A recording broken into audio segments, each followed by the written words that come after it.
பிசிபலாபாத் காரா பூந்தி, ஆந்திரா காரா தோசை.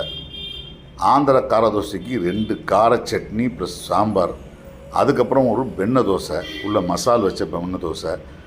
அந்த காரா பூந்திக்கு தொட்டுக்க நமுத்து போன ஒரு ஃப்ரேம்ஸ், இந்த மாதிரி ஃபிங்கர் சிப்ஸு, இதெல்லாம் டெலிவரி பண்ணுறதுக்கு இந்த மாதிரியான ஒரு மிஷின் கொடுத்துட்டாங்க. அது ஐட்டம் ரெடியான நம்ம கூப்பிட்றோம். நல்ல ஸ்பேஷியஸான இடம், ஒரு இடத்துக்கு பிரச்சனை கிடையாது. நல்ல ஓப்பன் கிச்சன் வச்சுருக்காங்க, அதெல்லாம் பிரச்சனை கிடையாது. ஆனால் அவங்க சர்வ் பண்ணுறது தான் பிரச்சனையாச்சு. 20 நிமிஷம் கழிச்சு தான் நமக்கு கிடைக்கும்னு சொன்னாங்க.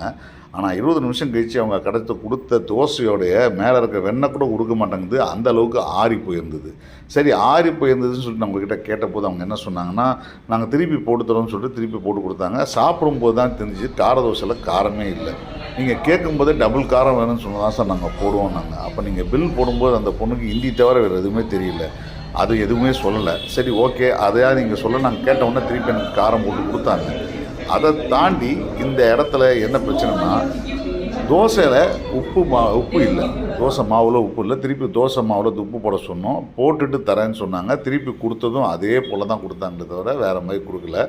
ஸோ இதெல்லாம் எங்கே இருக்குன்னா, டேமரன் டேல்ஸ் அப்படின்ற செனட் ஆஃப் ரோட்டில் இருக்கிற ஒரு புதிய உடுப்பி ஸ்டைல் ஹோட்டல். இது சஸ்வதா, அப்புறம் உபவிகார், இந்த மாதிரி காஞ்சிபுரம் ராமேஸ்வரம் கஃபே மாதிரியே எல்லா சிஸ்டமும் வச்சுருக்காங்க.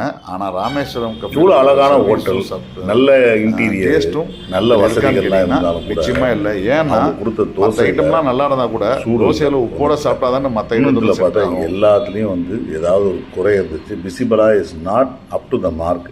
அதை தவிர யோசித்து பார்த்தீங்கன்னா, மொத்தமாக எல்லா தோசை மாவுலையும் உப்பே இல்லைன்றது தான் பெரிய பிரச்சனை. இந்த கம்ப்ளைண்ட்டாக நாங்கள் சொல்லி போனதுக்கப்புறம் கூட அந்த உப்பு போட்டு ஒரு பேட்டர் அடித்து கொடுக்கல, திருப்பியும் அதே உப்பில் தான் கொடுத்தாங்க. அடுத்த வாட்டி பார்த்துக்கணும் சார்னு சொன்னாங்க. ஸோ அது நம்ம எந்த விதத்தில் நியாயம்னு தெரியல. ஸோ இதுக்கப்புறம் நான் அடுத்த வாட்டி பார்த்துப்பாங்க நம்பிக்கையில் அந்த ஹோட்டலுக்கு நான் போவேனா